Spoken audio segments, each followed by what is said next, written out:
Good morning. तर आज आपल्या सिरीजचा 21वा दिवस आहे. उद्या आपली 100 मार्कांची टेस्ट होणार आहे.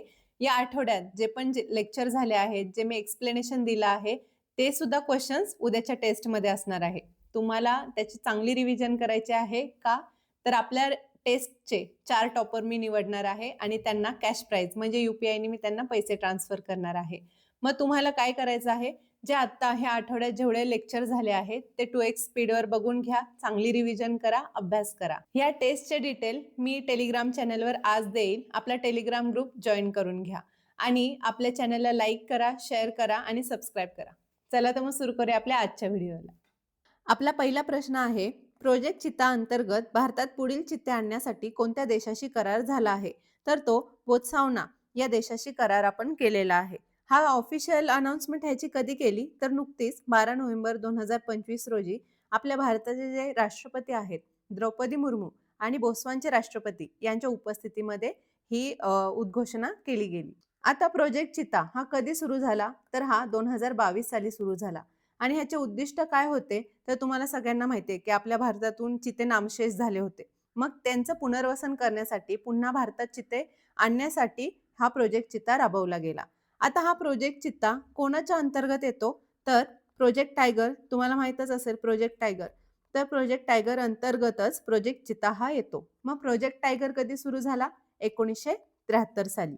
आता तुम्हाला सगळ्यांना माहिती आहे 2022 मध्ये सप्टेंबर 2022 मध्ये नामिबियातून आपण चित्ते आणले होते. किती चित्ते आणले होते? तर 8 चित्ते आणले होते. आणि दक्षिण आफ्रिका इथून फेब्रुवारी 2023 मध्ये आपण 12 चित्ते आणले होते. त्यामुळे आता सध्या भारतात किती चित्ते आहेत? तर टोटल 27 चित्ते आहेत आणि बोत्स्वाना इथून आपण आणखी 8 चित्ते आणणार आहोत. लक्षात ठेवा. आणि ही सध्या करंटमध्ये आहे.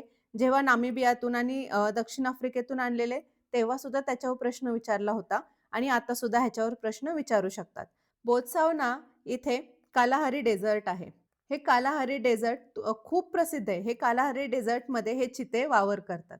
तुम्हाला असा पुढे प्रश्न विचारू शकतात की कोणत्या साली आपल्या भारतातून चिते नामशेष झाले असं ऑफिशियली घोषित केलं? तर 1952 साली आपल्या भारतातून चिते नामशेष झाले असं ऑफिशियली सांगितलं गेलं.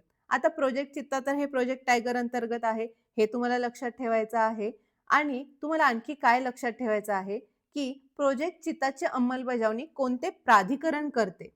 हे तुम्हाला मला सांगायचंय. ह्याचं उत्तर तुम्ही मला कमेंट बॉक्समध्ये द्यायचंय. ह्याच्यावर प्रश्न कंपल्सरी येऊ शकतो. आता मी तुम्हाला सांगितलं की आपल्या भारतात सध्या किती चित्ते आहेत? तर 27 चित्ते आहेत. त्यापैकी 24 चित्ते हे कुनो नॅशनल पार्कमध्ये आहेत आणि जे 3 चित्ते आहेत त्यांना गांधी सागर अभयारण्यात सोडलं आहे. मग आता कुनो नॅशनल पार्क कुठे आहे? तर ते मध्य प्रदेशमध्ये आहे आणि गांधी सागर नॅशनल पार्क कुठे आहे किंवा अभयारण्य हे राजस्थान आणि MP ह्याच्या बॉर्डरवर आहे. ठीक आहे, लक्षात राहू द्या. 24 कुनोमध्ये आणि 3 गांधी सागर येथे. ठीक आहे, आता आपण पुढचा प्रश्न बघूया. आपला पुढचा प्रश्न आहे 2023 मध्ये इस्रायल आणि हमास युद्ध सुरू झाल्यानंतर इस्रायलमध्ये अडकलेल्या भारतीय नागरिकांना परत आणण्यासाठी सुरू केलेल्या मोहिमेला कोणते नाव देण्यात आले? तर त्याला ऑपरेशन अजय असे नाव देण्यात आले. जेव्हा वेगवेगळे ऑपरेशन्स केले जातात तेव्हा त्याच्यावर प्रश्न येतात आणि हे खूप इम्पॉर्टंट आहे. आता मी तुम्हाला सांगते की हे ऑपरेशन गंगा, दोस्त, राहत हे कधी? तर ऑपरेशन गंगा हे तुम्हाला माहिती असेल की रशिया आणि युक्रेन युद्ध अजूनही सुरू आहे. तर 2022 मध्ये रशियाने जेव्हा युक्रेनवर हल्ला केला होता तेव्हा भारतीय नागरिकांना युक्रेनमधून बाहेर काढण्यासाठी हे ऑपरेशन गंगा राबवलं गेलं. ऑपरेशन दोस्त हे काय आहे? तर हे ऑपरेशन 6 फेब्रुवारी 2023 रोजी जेव्हा तुर्की आणि सिरिया भूकंपाने दोन्ही देशांना जेव्हा उद्ध्वस्त झालं होतं ना, तेव्हा सिरिया आणि तुर्कीला मदत करण्यासाठी हे ऑपरेशन दोस्त केलं होतं. ऑपरेशन राहत हे खूप जुनं आहे. हे 2015 मध्ये झालं होतं. कशासाठी? तर जेव्हा येमेनमध्ये युद्ध झालं होतं. तर येमेनच्या युद्धात अडकलेल्या भारतीय आणि इतर देशातील सुद्धा लोकांना, नागरिकांना सुरक्षित बाहेर काढण्यासाठी ऑपरेशन राहत हे केलं होतं. ठीक आहे. आता सध्या लेटेस्ट चर्चेत कुठलं आहे? तर ऑपरेशन सिंदूर. तुम्हाला तर माहिती आहे ऑपरेशन सिंदूर कशासाठी केलं होतं? आता पहलगाम हमला झाला होता. जे आतंकवाद्यांनी पहलगाममध्ये निष्पाप लोकांना मारलं होतं. तेव्हा त्याचा बदला घेण्यासाठी ऑपरेशन सिंदूर केलं होतं. ठीक आहे. तर सध्या लेटेस्टमध्ये हेच आहे. चला आता पुढचा प्रश्न बघूया. आपला पुढचा प्रश्न आहे, पदवीधर मतदारसंघ कोणत्या सभागृहाच्या निवडणुकीसाठी असतो? तर तो विधान परिषद ह्या निवडणुकीसाठी असतो. आता हा प्रश्न इम्पॉर्टंट आहे, कारण डिसेंबरमध्ये पदवीधर मतदारसंघाचे काय आहे? इलेक्शन आहे. त्याच्यामुळे हा प्रश्न काय ठरतो? Very important. आता ह्याच्यातून आणखी काय प्रश्न विचारू शकतात, की पदवीधर मतदारसंघामधून किती सदस्य निवडले जातात? तर 7 सदस्य हे निवडले जातात. आणखी काय प्रश्न होऊ शकतो? तर विधान परिषद हे विधिमंडळाचे काय आहे? वरिष्ठ सभागृह आहे. तर तुम्हाला असं विचारू शकतात, की कसले सभागृह आहे? वरिष्ठ, कनिष्ठ अशा टाइपमध्ये. विधान परिषदेमध्ये टोटल किती सदस्य आहेत? तर 78 सदस्य आणि स्थानिक स्वराज्य संस्थेचे जे सदस्य असतात ते 22 आमदारांना निवडून देतात. आता जे शिक्षक मतदारसंघ असतात त्यातून किती आमदार निवडले जातात? तर 7 आमदार निवडले जातात. आणि हे जे पदवीधर मतदारसंघ आहे ह्याच्यातून 7 आमदार निवडले जातात. आता विधान परिषदेची स्थापना कोणत्या कलमाअंतर्गत झाली? तर भारतीय संविधानाच्या कलम 169 अंतर्गत ह्या विधान परिषदेची स्थापना झाली आहे. आणि ह्याची रचना कोणत्या कलमात केली जाते? तर कलम 171 द्वारे नियंत्रित केली जाते. आता तुम्हाला प्रश्न काय आहे? किती राज्यांना विधान परिषद आहे? विधानसभा तर सगळ्यांनाच आहे, पण किती राज्यांना विधान परिषद आहे? पुढचा प्रश्न बघूया. पुढचा प्रश्न आहे, महाराष्ट्रातील सर्वाधिक पसरलेला खडक कोणता आहे? तर तो आहे बेसाल्ट. जवळपास 80% मृदा जी आहे ती बेसाल्ट या खडकापासून बनलेली आहे. आता याच्यावर कशा प्रकारचे प्रश्न विचारतात? तर डेक्कन ट्रॅप माहित आहे? डेक्कन ट्रॅप हे कोणत्या खडकांचे उदाहरण आहे? तर डेक्कन ट्रॅप हे ज्वालामुखीजन्य बेसाल्ट या खडकाचे उदाहरण आहे. लक्षात ठेवा, ह्याच्यावर प्रश्न विचारू शकतात. आता हे जे बेसाल्ट आहे ना, यालाच काय म्हणतात? काळी माती म्हणतात, पुन्हा रेगूर मृदा असे म्हणतात, पुन्हा कापसाची जमीन असे पण म्हणतात. ही कशी असते? एकदम काळी, गडद काळा कलर असतो, चिकट असते आणि ह्याच्यात पाणी साठवून ठेवण्याची क्षमता खूप जास्त असते. आणि ही जे बेसाल्ट खडक आहे, म्हणजे जी काळी माती आहे, ही कोणत्या पिकांसाठी उपयुक्त असते? तर कापूस आहे, ज्वारी, बाजरी, ऊस पिकांसाठी ही मृदा युजफुल असते. म्हणजे ह्याच्यात हे पिकं जी आहेत ती चांगली येतात. आता ही मृदा कुठे आढळते? तर जे दख्खनचे पठार आहे, दख्खनचे पठार तिथे ही मृदा आढळते. ठीक आहे. आता चुनखडी, चुनखडी ह्यालाच काय म्हणतात? तर लाईमस्टोन म्हणतात. ह्याचा उपयोग प्रामुख्याने कुठं होतो? तर सिमेंटच्या उद्योगात होतो. आणि ही मृदा प्रामुख्याने कुठं आढळते? तर यवतमाळ, पुन्हा चंद्रपूर इथे ही मृदा प्रामुख्याने आढळते. हे बघा, ही आहे चुनखडीची, चुनखडीची जमीन. ही आहे आपली रेगूर मृदा, म्हणजेच काय? बेसाल्ट खडक. आता हे काय आहे? हे बघून तुम्हाला आठवलं असेल, की ही अशी माती कुठे सापडते? कोकणात सापडते. आणि ती कोणत्या खडकापासून बनते? तर लॅटराइट ह्याच्यापासून. ह्यालाच काय म्हणतात? लाल माती. आणि ही कुठे सापडते? तर कोकण किनारपट्टी, घाटमाता जिथे आहे तिथे ही मृदा सापडते. आता ह्या मृदेमध्ये सगळ्यात जास्त प्रामुख्याने कोणती पिके येतात?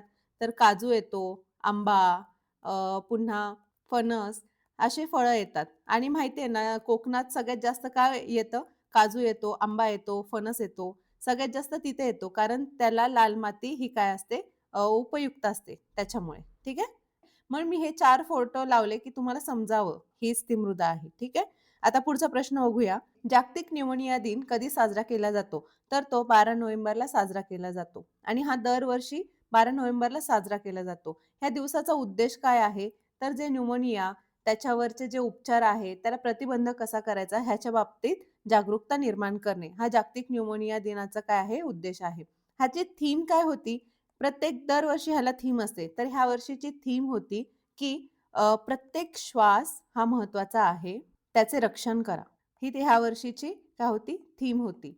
आता 7 नोव्हेंबर, 7 नोव्हेंबरला काय आहे? तर जागतिक कर्करोग जागरूकता दिन आहे. 7 नोव्हेंबरला आणखी काय झालं होतं? तर वंदे मातरम या गीताला 150 वर्ष पूर्ण झाली होती. आपण पाहिलं मागच्या लेक्चर्समध्ये. 10 नोव्हेंबर या दिवशी काय होतं? तर जागतिक मलाला दिन होता. आणि 14 नोव्हेंबरला काय आहे? तर जागतिक मधुमेह दिन आहे. आणि आणखी काय आहे? तर कालच काय होता? राष्ट्रीय बाल दिवस होता.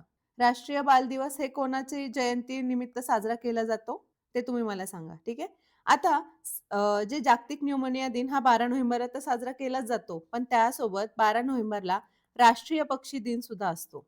आणि त्यासोबतच राष्ट्रीय पत्रकारिता दिन सुद्धा असतो. 3 दिवस असतात 12 नोव्हेंबरला महत्त्वाचे आणि 10 नोव्हेंबरला सुद्धा आणखी एक महत्त्वाचा दिवस आपण पाहिला, की काय असतो वर्ल्ड सायन्स डे. हा आपण प्रश्न घेतला होता. ठीक आहे. तर हे नोव्हेंबर महिन्यातले महत्त्वाचे दिवस आहेत. आणखी 26 नोव्हेंबरला कोणता सगळ्यात मोठा महत्त्वाचा दिवस आहे, हे तुम्ही मला सांगायचंय. ठीक आहे. आता न्यूमोनिया कसा होतो?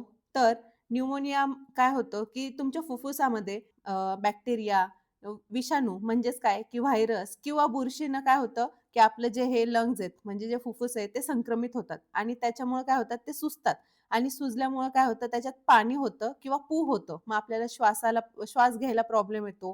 ह्याच्यामुळे बरेचसे आजार होतात आणि काही-काही वेळेस मृत्यूसुद्धा होतो. त्यामुळे वर्ल्ड न्यूमोनिया डे हा सेलिब्रेट केला जातो. आता पुढचा प्रश्न बघूया. केवल प्रयोगी अव्यय हा मराठीचा खूप इंटरेस्टिंग चॅप्टर आहे. कारण आपल्या मनामध्ये म्हणजे ह्याला काय असं काही स्पेशल ग्रामर नाहीये किंवा ह्याच्यासाठी असं काही विभक्ती प्रत्यय, लिंग, वचन वगैरे असं काही नाहीये. केवळ प्रयोगी अव्यय म्हणजे काय, की आपल्या मनात जेव्हा काही भावना दाटून येतात, तेव्हा ते एका विशिष्ट शब्दाद्वारे बाहेर पडतात. त्या शब्दाला केवळ प्रयोगी अव्यय असे म्हणतात. म्हणजेच काय, की जसं मी मागं सांगितलं, की आपला रिझल्ट लागला आहे आणि आपला रिझल्ट लागलाय आणि आपलं नाव आलं त्याच्यामध्ये. आपण काय म्हणतो, "ये! फायनली माझं झालं. मी पोलीस झालो." हे जे "ये" आहे ना किंवा "येस" वगैरे हे काय आहे? केवळ प्रयोगी अव्यय आहे. ह्याला काही असा विशिष्ट अर्थ नाही, ग्रामर नाही. ठीक आहे? आणि ह्याच्यामध्ये पण असे वेगवेगळे प्रकार दिले आहेत. केवळ प्रयोगी अव्यय म्हणजे एवढंच नाही, तर त्याच्यामध्ये काय आहे? हर्षदर्शक केवळ प्रयोगी अव्यय आहे. पुन्हा शोकदर्शक जेव्हा एखादी गोष्ट वाईट घडते, तेव्हा आपण शोक दर्शवतो. पुन्हा आश्चर्य म्हणजे "अरे! तो तर काहीच अभ्यास करत नव्हता, तरी तो पोलीस कसा झाला?" आपल्याला आश्चर्य वाटतं, बरोबर? प्रशंसा, "तू पोलीस झालास." म्हणजे तुमच्या घरचे काय करतील? तुमची प्रशंसा करतील, वाह करतील, बरोबर ना? नंतर संमतीदर्शक म्हणजे एखाद्या गोष्टीला आपली संमती असते तेव्हा, की विरोधी म्हणजे एखाद्या गोष्टीला आपल्याला विरोध असेल. आई लवकर सकाळी उठवायला आली, तर आपण काय म्हणतो, "ए हॅ, मला झोपू दे आणखी." हा काय झाला? विरोध झाला. उठवण्यासाठी विरोध झाला. तसं विरोधी. तिरस्कारदर्शक. तिरस्कार असेल तर आपण काय करतो? फक्त केवळ प्रयोगी अव्यय बोलतो. कसं काय? "हॅट." हे काय झालं? तिरस्कार. जास्त बोलायची गरजच नाही. संबोधन. संबोधन म्हणजेच काय, की आपण एखाद्याला काय करतो? हाक मारतो. कशी हाक मारतो? की "अगं, अरे, अहो, ए, अगं, बा, रे" हे काय आहे? संबोधनदर्शक. आणि मौनदर्शक. आपण एखाद्याला म्हणतो ना, शांत बसा, चूप, चिप." लहान पोरं म्हणतात चिप, गप. हे काय आहे? मौनदर्शक. हे केवळ प्रयोगी अव्ययाचे प्रकार आहेत. ठीक आहे? आपण एक-एक बघूया आणि ह्याच्यावर जे प्रश्न विचारले आहेत, ते थोडेसे म्हणजे ह्याचे जे उदाहरणं आहेत आता जे मी बोलले, तर त्या उदाहरणावरून तुम्हाला केवळ प्रयोगी अव्यय ओळखायला लावतात. त्याच्यामुळे काही-काही वेळेस काय होतं, की आपण जे नॉर्मल बोलीभाषेत एखादं वेगळ्या गोष्टीसाठी वेगळं केवळ प्रयोगी अव्यय वापरतो. पण जे ग्रामरच्या बुकमध्ये किंवा जे आपल्या स्टँडर्ड बुक्स आहेत, तिथे त्यांचं वेगळं अस्तित्व असतं. त्याच्यामुळे हे थोडंसं लक्षपूर्वक करा. ठीक आहे? आपण पहिल्या प्रश्नाला बघूया. "हां जी, बरं आहे. अच्छा." हे कोणती भावना व्यक्त करतात? "हां जी, बरं आहे." हे काय आहे? तुम्हाला जर म्हटलं, की "उद्या येणार का?" "हां." तुम्ही काय म्हणता? "जी." "कसं आहे?" "बरं आहे." "अच्छा." हे काय आहे? हे संमतीदर्शक शब्द आहेत. म्हणून हे कुठली भावना व्यक्त करतात? तर संमती म्हणजे काय म्हणतात आपला होकार देतात. ठीक आहे? होकार. पुढचा प्रश्न बघूया. आता हा प्रश्न ट्रिकी आहे. कसा? ईश हा शब्द कोणत्या प्रकारात मोडतो? ईश आपल्याला आपण इश हा एकच ह्याने पाहिलाय. जेव्हा एखादी व्यक्ती लाजते, तेव्हा इश हा शब्द वापरतात. पण तुम्हाला माहिती आहे इश हा शब्द काय आहे? तिरस्कारदर्शक आहे. पुस्तकामध्ये इश ह्या शब्दाला तिरस्काराने बघितलं जातं आणि तिरस्कारदर्शकच्या पुढं इश हा शब्द उदाहरणार्थ दिला आहे. त्यामुळं लक्षात ठेवा. असे जे ट्रिकी असतात तिथं आपण हातचे मार्क घालवतो. तर तिरस्कारदर्शक मी आता सांगितलं काय आहे? इश म्हणजे घाण, घाण वाटते असं. छी, शी हे काय आहे? तिरस्कारदर्शक आहेत. आश्चर्यदर्शक कोणते आहेत? तर ओह! कसं काय एवढं असं झालं? ओहो! कसं काय चांगलं झालं? अगं आई, दादा पोलीस झाला. हाय, हाय! माझा स्कोर खूप चांगला आला, तर मी 100% पोलीस होणार. हे काय आश्चर्यदर्शक. हर्षदर्शक आत्ता सांगितलं वाह! वाह, वाह! आहा! ओहो! हे. शोकदर्शक. शोकदर्शकमध्ये काय येतं? तर ओह! आपण म्हणतो ना, ओह! वाईट झालं. अरेरे! वाईट झालं. आया, अयाई, अगाई, हे हाय, हाय. हाय, हाय हा प्रश्न विचारला आहे बरं का. हाय, हाय आणि अरे रे हे विचारतात. कारण ह्याच्यावरून आपल्याला इतकं समजत नाही ते कोणत्या केवल प्रयोगी अव्ययामध्ये येतं. पुन्हा हाय, आपण हाय करतो. हा वाला हाय नाही बरं का. हा हाय म्हणजे हाय असं. तर हा शोकदर्शक. समजलं? आता आपण पुढचा प्रश्न बघूया. पुढचा प्रश्न आहे, भले हा शब्द कोणती भावना व्यक्त करतो? आपण आत्ताच पाहिलं कोणती व्यक्त करतो? प्रशंसा. प्रशंसामध्ये काय येतं, की जेव्हा एखादी व्यक्ती चांगलं काम करते, तेव्हा आपण म्हणतो ना, शाब्बास. त्यालाच काय म्हणतात? भले, वाह! छान. हे काय आहेत? प्रशंसा. संमती, प्रश्न पाहिला. संमतीदर्शक म्हणजे काय? की आपण एखाद्याला जेव्हा होकार देतो, तेव्हा ती असते संमती. म्हणजे काय, की "हां, ठीक आहे. येईल मी उद्या ग्राउंडला. ठीक आहे, बरं आहे. अच्छा." हे काय आहेत? संमती. हर्ष पण बघितला आपण आता, विरोध पण बघितला. ठीक आहे? आता पुढचा प्रश्न बघूया. ठीक हा केवल प्रयोगी अव्यय म्हणून वापरल्यास कोणती भावना व्यक्त करतो? ठीक काय आहे? हे संमतीदर्शक पण आहे आणि प्रशंसादर्शकही आहे. म्हणून आपलं उत्तर येणार ऑप्शन क्रमांक 3. ठीक आहे? ठीक हा शब्द जर संमतीदर्शकनी वापरला तर कसा होईल? ठीक आहे, मी येतो. ठीक आहे, मी येतो. हे काय झाली? संमती झाली ना? आणि प्रशंसामध्ये कसं येणार? जर प्रशंसामध्ये जर वापरायचं झालं तर ठीक, छान. काम केलंस तू. हे काय झालं? प्रशंसादर्शक. कळलं? हे ठीक जे आहे, हे दोन्ही ह्याच्यामध्ये येतं. त्यामुळे आपला ऑप्शन क्रमांक 3 आला. हा जसा कॉन्टेक्स्टनी, ज्या संदर्भानुसार तुम्ही वापरणार, त्यानुसार त्याचा केवल प्रयोगी अव्यय बदलणार. आता इथं आपल्याला वाक्य दिलं नव्हतं. आपल्याला फक्त ठीक हा शब्द दिला होता. म्हणून आपलं हे 2 उत्तर आलं.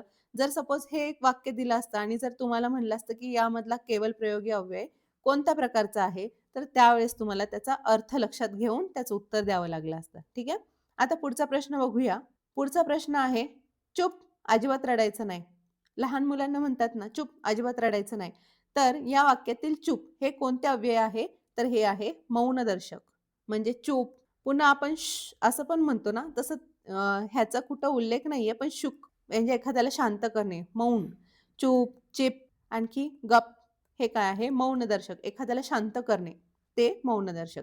विरोधदर्शकही पाहिलं, तिरस्कार, संबोधनदर्शकही पाहिलं. ठीक आहे? "अगं आई" हे काय झालं? संबोधनदर्शक. तिरस्कारदर्शकमध्ये काय येणार? की "धिक, मी नाही बोलत त्याच्याशी, मला राग येतो." विरोधदर्शक म्हणजे काय? की जिथे आपण विरोध दर्शवतो. "छे, मला नका घेऊन चलू तुम्ही गावाला, कारण माझी परीक्षा आहे." हे काय झालं? विरोधदर्शक. समजलं? सोप्पं आहे. फक्त ह्याचे व्यवस्थित त्या कॉन्टेक्स्टनी म्हणजे त्याचा अर्थ समजून तुम्ही लक्षात घेतलं ना, तर तुम्हाला हे सगळं समजून जाईल. तर आपण अशा सगळ्या प्रकारच्या अव्ययाची उदाहरणं पाहिलेली आहेत.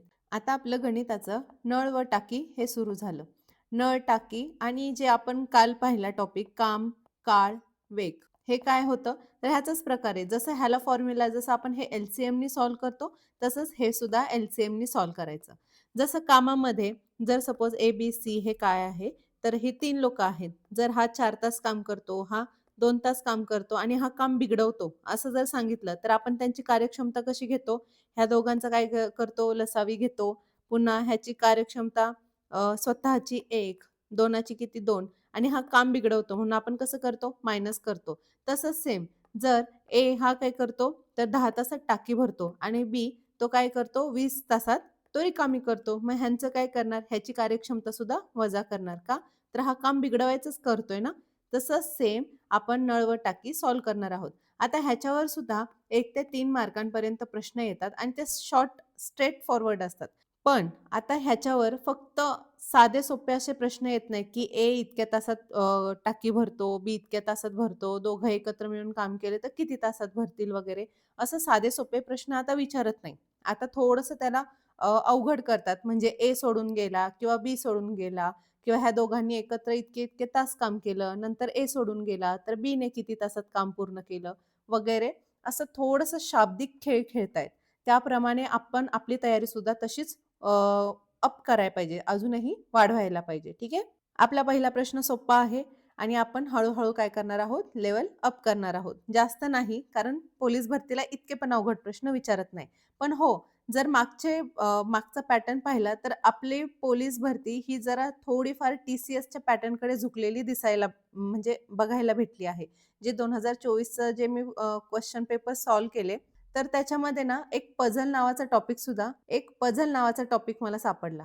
पझल जे की बँकिंग एक्झाममध्ये बँकिंग, एस-एस-सी पुन्हा जे असे कॉर्पोरेट साइडचे जे जॉब आहेत ना किंवा जे टी-सी-एस, आय-बी-पी-एस पॅटर्ननी एक्झाम घेतात, तर त्यामध्ये बघायला भेटतो. आणि दुसरं भेटलं ते म्हणजे डेटा इंटरप्रिटेशन. डेटा इंटरप्रिटेशन म्हणजे काय, की तक्त्यावरून प्रश्नांची उत्तरं देणे. मग ते असं गोल असतो, असं देतात. पुन्हा एखादी माहिती दिली जाते. पुन्हा कॅसलेट डी-आय म्हणून प्रकार असतो. तसा सुद्धा बघायला भेटला आहे. म्हणजेच काय, की आपली जी पोलीस भरतीची एक्झाम आहे, ती थोडीशी टी-सी-एस पॅटर्न टाइप पेपर काढायला लागली आहे. त्यामुळे थोडंसं त्या टाइपमध्ये अभ्यास करा, थोडंसं लेव्हल अप करा. जर नसेल झालं तरी घाबरायचं काही कारण नाही, आपल्याकडे अजून लेखीला टाईम आहे. पण मी हे तुम्हाला ह्याच्यासाठी सांगितलं, की अशा टाइपचे सुद्धा प्रश्न विचारतायत. जर तुम्हाला हे डेटा इंटरप्रिटेशन म्हणजे तक्त्यावरून सोडवायचं आहे, ह्याचा प्रश्न बघायचा असेल, तर मागच्या वर्षीचा भंडाऱ्याचा पेपर उघडा. त्याच्यामध्ये आहे हा क्वेश्चन. आणखी एक कोणतं तरी मला इतकं आठवत नाही, त्याच्यामध्ये पझल सुद्धा विचारला आहे आणि असं ते लांबलचक मोठं पझल आहे. सोपं असणार आहे. मी सॉल्व्ह नाही करून पाहिलं, कारण माझी पझलवर कमांड आहे. त्याच्यामुळं मला पझल येतं. पण तो सुद्धा प्रश्न मला बघायला भेटला. ठीक आहे? तर त्या दृष्टीने प्रयत्न करा आणि अभ्यास करा. चला, आपण पहिला प्रश्न बघूया. आपला पहिला प्रश्न आहे, एक नळ टाकी 18 मिनिटात भरतो, दुसरा नळ 24 मिनिटात भरतो. दोन्ही नळ एकत्र सुरू केल्यास टाकी 50% भरण्यास किती वेळ लागेल? मी काय करते, जो एक नळ आहे तो ए पकडते, दुसरा नळ बी पकडते. ते काय करतायत, एक नळ 18 मिनिटात भरतोय, दुसरा 24 मिनिटात. ह्यांचं काय करणार मी? एलसीएम म्हणजेच काय, लसावी घेणार. आता 18 आणि 24च्या पाड्यात अशी कोणती जवळची संख्या आहे? 18 चोक 72. म्हणून मी काय केलं? 72 घेतला. 18 चोक 72 आणि 24 त्रिक 72. मग आपली लसावी किती आली? 72 आली. आणि ह्यांची कार्यक्षमता किती आली किंवा त्या नळाची एफिशियन्सी किती आली? 4 आणि 3. बरोबर? आता हे दोन्ही नळ एकत्र सुरू केल्यास 50% टाकी भरण्यास किती वेळ लागेल? आता आपली टोटल टाकीची क्षमता किती झाली? 72. बरोबर? जर 72 क्षमता झाली, आपल्याला 50%च भरायची आहे. म्हणून ह्याला काय केलं मी? भागिले 1/2 किंवा डायरेक्ट 2नी भागलं. म्हणजे आपली काय येणार? 50% येणार. मग आपलं किती आलं? बेत्रिक 6, बेसक 12. म्हणजे 36 लिटरची आपली टाकी आहे आणि आता ह्या 36 लिटरच्या टाकीला भरायला 4 अधिक 7 ह्या कार्यक्षमतेने किंवा ह्या एफिशियन्सीने त्यांना किती वेळ लागेल ते आपल्याला काढायचं आहे. सॉरी, हे ते 3. 4 आणि 3 7. तसं पुढे सॉल्व्ह करायचं. 4 आणि 3 7. 7 चोक 28, 7 5 35, राहिला 1, 1/7. म्हणजे 5 इंटू 1/7 हे आपलं उत्तर आलं. ठीक आहे? ऑप्शन क्रमांक बी हे आपलं उत्तर आलं. आता पुढचा प्रश्न बघूया. पुढचा प्रश्न आहे, ए, बी, सी हे नळ एक टाकी 6 तासात भरतात. तिन्ही नळ 2 तास सुरू ठेवल्यानंतर सी नळ बंद केला आणि ए व बी याने उर्वरित टाकी 7 तासात भरली. तर सी एकटा ती टाकी किती वेळात भरेल? आपण काय करू? अगोदर लिहून घेऊया. ए, बी आणि सी हे किती तासात एक टाकी भरतात? 6 तासात भरतात. बरोबर? पण आपल्याला काय सांगितलं आहे, की तिन्ही नळांनी किती तास ती टाकी भरली?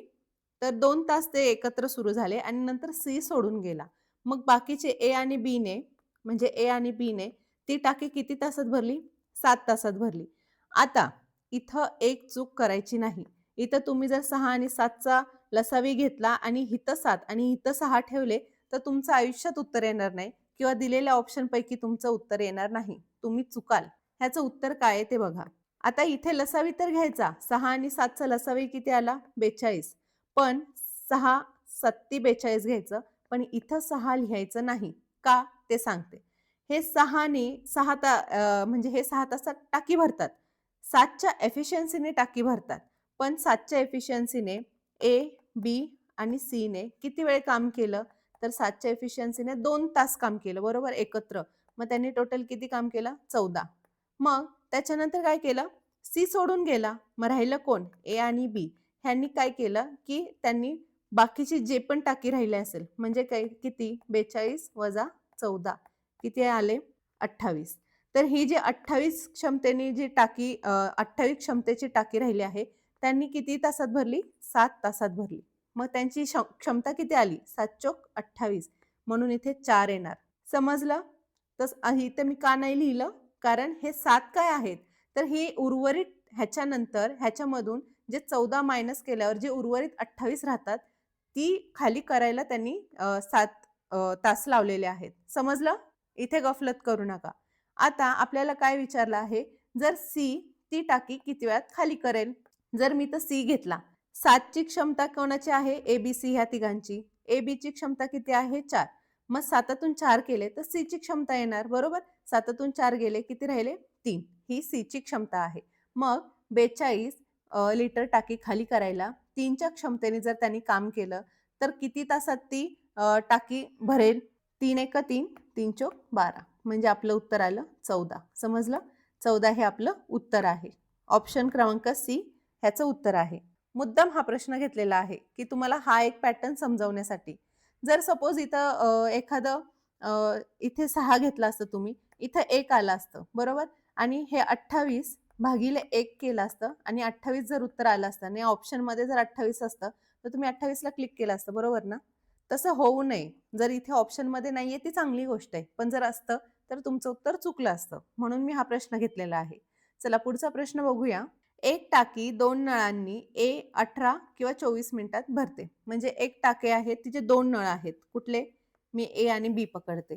किती वेळात भरतात? 18 आणि 24 मिनिटात. दोन्ही नळ सुरू केले. काही वेळाने हळू चालणारा नळ. आता इथे 24 दिला आहे, पण जर दिलं नसतं तर बघा. आपण काय करू ह्यांचा लसावी काढूया. काय येणार? 18 आणि 24 मगाशीच काय आलं? 72 आलतं. बरोबर? 72. 18 चोक 72, 24 त्रिक 72. तर टाकी 12 मिनिटात भरली. टाकी 12 मिनिटात भरली. म्हणजे ही टोटल टाकी 12 मिनिटात भरलेली आहे. त्यांनी नळ बंद केल्यानंतर टाकी 12 मिनिटात भरलेली नाहीये. ही गोष्ट लक्षात घ्या, पहिली गोष्ट. आणि आपल्याला आता काय काढायचं आहे, की काही वेळाने हळू चालणारा म्हणजे क्यू. इथे त्यांनी क्यू घेतले, मग आपण पण क्यू घेऊया आणि ह्याला पी घेऊया. तर जो काही वेळाने जो क्यू नळ बंद केला आहे, तर तो किती वेळाने बंद केलेला आहे, हे विचारलं आहे. आता तुम्ही हे 2 पद्धतीने करू शकता. त्यातली एक पद्धत, मी काय करणार? ऑप्शन वाईज जाणार.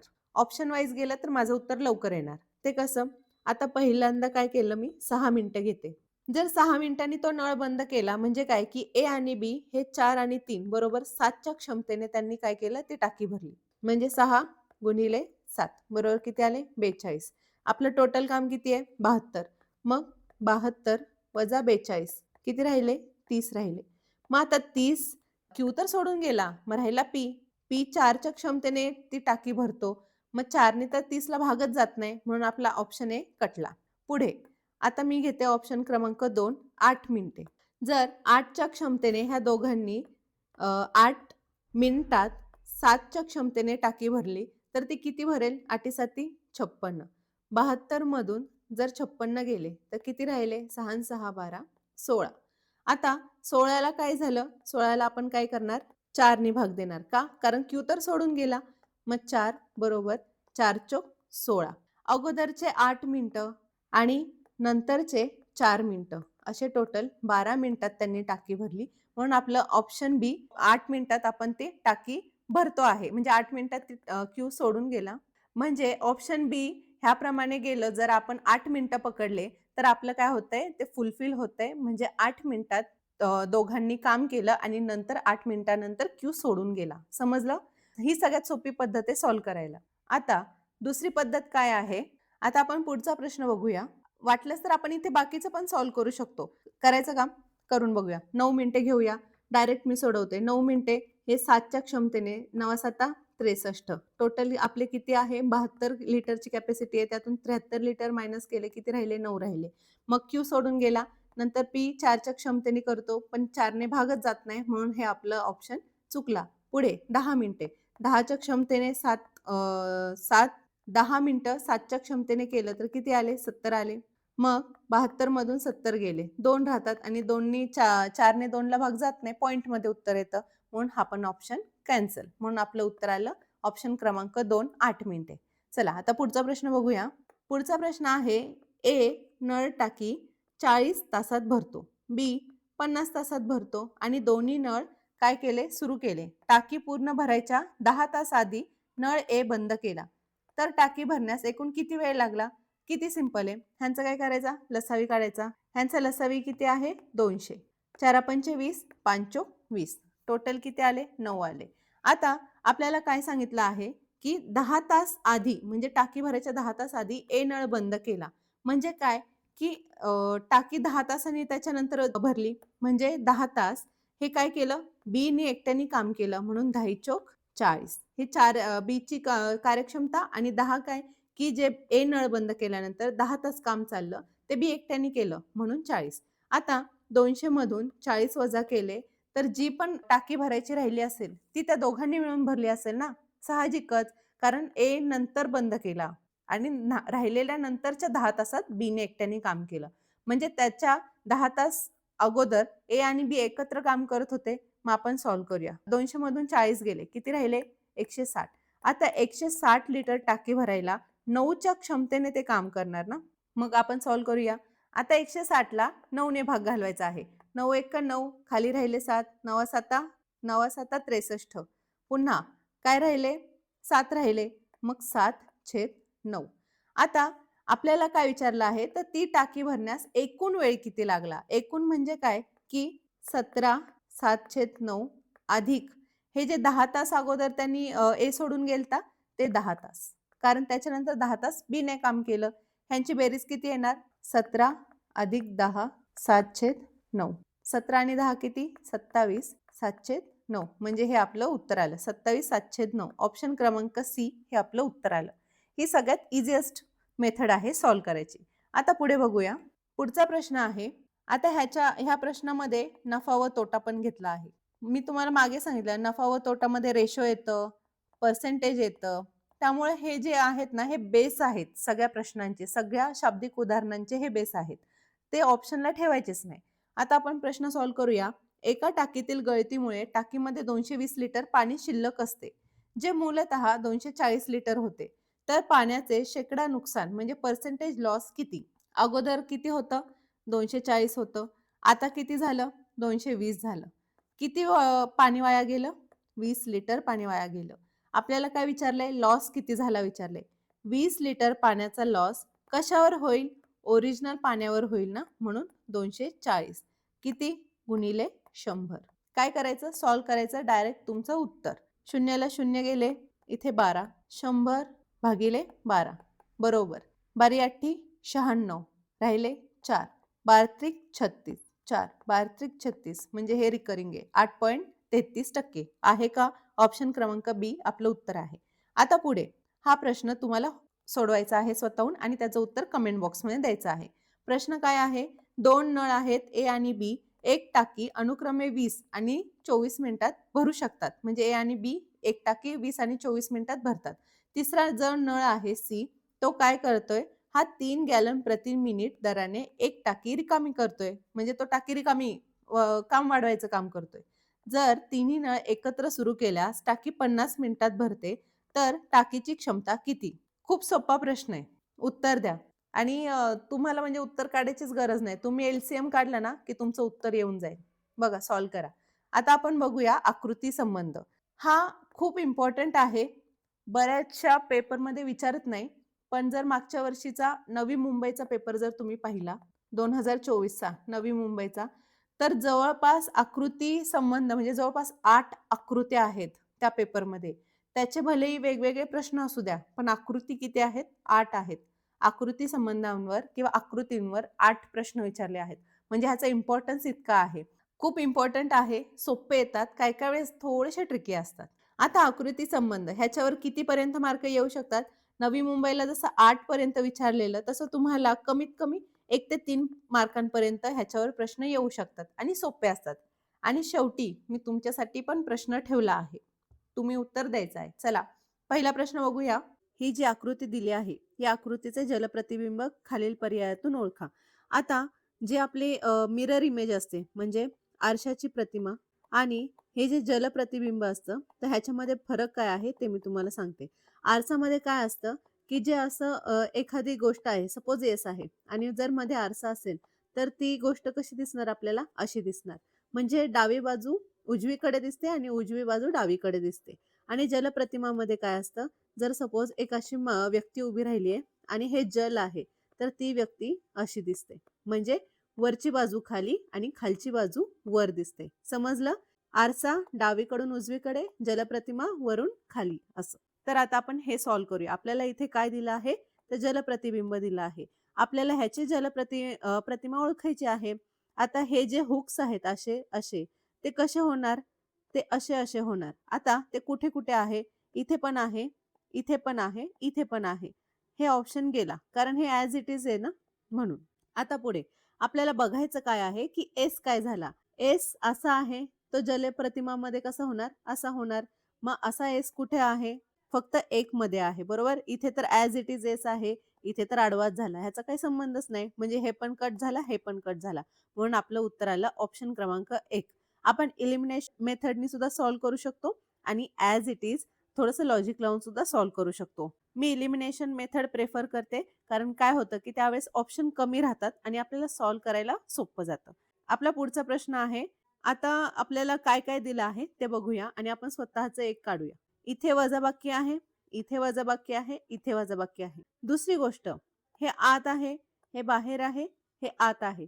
म्हणजेच काय, की हे जे वजाबाकीचं चिन्ह आहे, हे बाहेर येणार, बरोबर? दुसरी गोष्ट, अधिकचं चिन्ह बाहेर, आत, बाहेर. म्हणजे इथं काय येणार? आतमध्ये येणार. पुढे आता आपण बघूया, की वरती वजा कुठे-कुठे आहे. इथे नाही म्हणून ऑप्शन गेला. इथे आहे, इथे आहे, इथे नाही, हा ऑप्शन गेला. अधिकचं चिन्ह आतमध्ये कुठं आहे? इथे आहे, इथे नाही. म्हणजे आपलं ऑप्शन क्रमांक 2 उत्तर झालं. तरी पण जर आपल्याला पुढं क्रॉस चेक करायचं असेल तर बघूया. आता भागाकाराचं चिन्ह आहे आतमध्ये, बाहेर, आतमध्ये. मग इथे काय येणार? इकडे बाहेर येणार. बाहेर. आहे बाहेर, आहे. आता गुणाकाराचं चिन्ह बघूया. बाहेर आहे, आत आहे, बाहेर आणि मग इथे येणार आत. आहे का? म्हणून आपलं उत्तर आलं 2. सिंपल आहे. तुम्हाला लगेच उत्तर येतं. जर ही एलिमिनेशन मेथड यूज केली तर. आणि जर वाटत असेल, की बाबा एकही मार्क नको जायला, आपण थोडंसं आणखी सगळंच क्रॉस चेक करू, तर तसंही करू शकता. कारण एक मार्क महत्त्वाचा असतो, मला माहिती आहे. ठीक आहे? आता आपण जाऊया पुढच्या प्रश्नाकडे. आपला पुढचा प्रश्न आहे, आपल्याला हे सॉल्व्ह करायचंय, मिरर इमेज. आता हा थोडासा अवघड प्रश्न आहे. अवघड म्हणण्यापेक्षा इथं जर लॉजिक लागलं, तरच ह्याला सॉल्व्ह करता येणार आहे. जर एखाद्याला लॉजिक नाही लागलं, तर नाही येणार. आता मी सांगते हे कसं सॉल्व्ह करायचं. इथे आपल्याला काय दिलेलं आहे? वर्तुळ दिलेलं आहे. इथे काय दिलेलं आहे? चौकोन आणि पुन्हा इथे काय दिलेलं आहे? त्रिकोण. आता आपल्याला काय करायचं आहे माहिती आहे? आपल्याला लॉजिक शोधायचं आहे. लॉजिक काय आहे? इथे वर्तुळ आहे, बरोबर? आणि खाली आपल्याला त्याचे किती भाग केलेत? 1, 2, 3, 4, 5. वर्तुळाचे 5 भाग केलेले आहेत. चौकोन ह्याचे किती भाग आहेत? 1, 2, 3, 4. 4 भाग आहेत. मग आपण एक गोष्ट लक्षात घेऊ शकतो. वर्तुळाचे 5 भाग आहे. मग काय केलं? चौकोन केला आणि चौकोनामध्ये 4 भाग केले. म्हणजे 5 वजा 1 केला. म्हणजे काय केलं? 5 वजा 1 केला. आता त्रिकोण आहे. ह्याच्यामध्ये किती भाग आहे? 1, 2, 3. म्हणजे आपल्याला इथे काय करायचंय? 3 वजा 1 बरोबर किती येणार? 2 येणार. आता इथे जी पण आकृती असेल त्याचे 2 भाग पाहिजे. अशी आपल्याला कोणती आकृती मिळते? ही एक मिळते, ही एक मिळते. आता ही तर नाही येणार कारण ह्याचे 4 भाग झाले. ही पण नाही येणार, ह्याचे 4 भाग झाले. आता पुढची गोष्ट काय लक्षात घ्यायची माहितीये? इथं जसं चौकोनामध्ये 4 भाग केले, तसं इथं चौकोनामध्ये 2 भाग करायचे आहे. मग अशी कुठली आकृती आहे? इथं तर त्रिकोण आहे म्हणून हा ऑप्शन गेला. ऑप्शन क्रमांक 2 आपलं उत्तर आहे. कारण 1 आणि 2 असे 2 भाग झालेले आहेत प्लस चौकोन आहे म्हणून. समजलं? आता जर एखाद्याला कळलंच नसतं, की ह्याचं रूपांतर चौकोनामध्ये केलंय म्हणून ह्याचं रूपांतर चौकोनात करायचं आहे. पुन्हा हे 3 चे 2 करायचे आहेत, 5 चे 4 झाले. हे जर लॉजिक लागलं नसतं, तर एखाद्याला हा प्रश्न सोडवता आला नसता. सगळ्या बाजूनी विचार करायचा आणि पाहिजे त्या पॉसिबिलिटीज लावून बघायचं. ठीक आहे? म्हणून आपलं उत्तर आलं ऑप्शन क्रमांक 2. आता पुढचा प्रश्न बघूया. पुढचा प्रश्न खूप सोपा आहे. हे तर तुम्ही न सांगता सुद्धा सॉल्व्ह करू शकता. आपल्याला अगोदर कसं केलं आहे? एक सरळ रेष आहे, एक इकडे, एक इकडे. नंतर हे काय झालं? हे वर गेलं, हे खाली आलं. पुन्हा पुढे काय झालं? हे आणखी वर गेलं, हे खाली आलं. आणखी पुढे काय झालं? आता हे वर जाऊन आणि हे खाली येऊन काय झालं? एक रेषेत आलं. मग आता इथे काय येईल बरं? एक रेष तर कंपल्सरी आहे. आता हे वर-वर चाललंय बरोबर? म्हणजे हे वर आणखी इथे कुठेतरी येईल. हे खाली-खाली चालले म्हणून इथे कुठेतरी येईल. आता आपल्याला अशी प्रतिमा कुठे मिळते?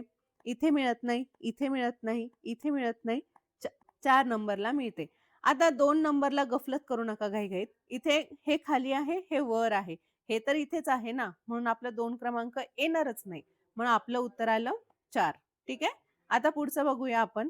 हे सुद्धा खूप ईझी आहे. कसं सॉल्व्ह करायचं? तर एक सरळ रेष आहे. नंतर त्याला इथे जॉइन केलं. मग काय केलं? खाली जॉइन केलं. आता हा त्रिकोण तर झालाच, ॲज इट इज घेतला. मग पुन्हा इथे केलं. मग पुढं कसं येणार? जर इकडे केलं, इकडे करायचं. हे तर आहेच ऑलरेडी. आपण काय करणार इकडे? एक आणखी करणार. मग आता हे कुठे आहे? तर हे ऑप्शन क्रमांक 2 उत्तर आलं. जर हे पुढे सॉल्व्ह केलं असतं तर कसं आलं असतं? हा त्रिकोण आहे. हे पहिल्यांदा, हे दुसऱ्यांदा आणि तिसऱ्यांदा इकडे खाली आलं असतं. ठीक आहे. अशाच पुन्हा सो ऑन म्हणजे हे त्रिकोण, हा त्रिकोण आणि मग पुन्हा बाहेर असं. समजलं? तर अशा प्रकारे ही सीरीज चालू आहे. म्हणून आपलं इथे उत्तर आलं ऑप्शन क्रमांक 2. आता शेवटचा प्रश्न तुमच्यासाठी. काय करायचं आहे? रिकामी जागा दिली आहे, ती भरायची आहे. ह्याच्यामध्ये कोणतं चिन्ह बसेल हे मला तुम्ही कमेंट बॉक्सने सांगायचं आहे. असं आहे, असं, असं आणि असं. मग जर असं असेल, तर पुढं कोणतं साइन बसेल हे तुम्हाला सांगायचं आहे. ठीक आहे? तर आजचा व्हिडिओ इतकाच. तुम्हाला आवडला असेल तर नक्की लाईक करा. आपल्या चॅनलला सबस्क्राईब करा. भेटूया उद्याच्या व्हिडिओमध्ये.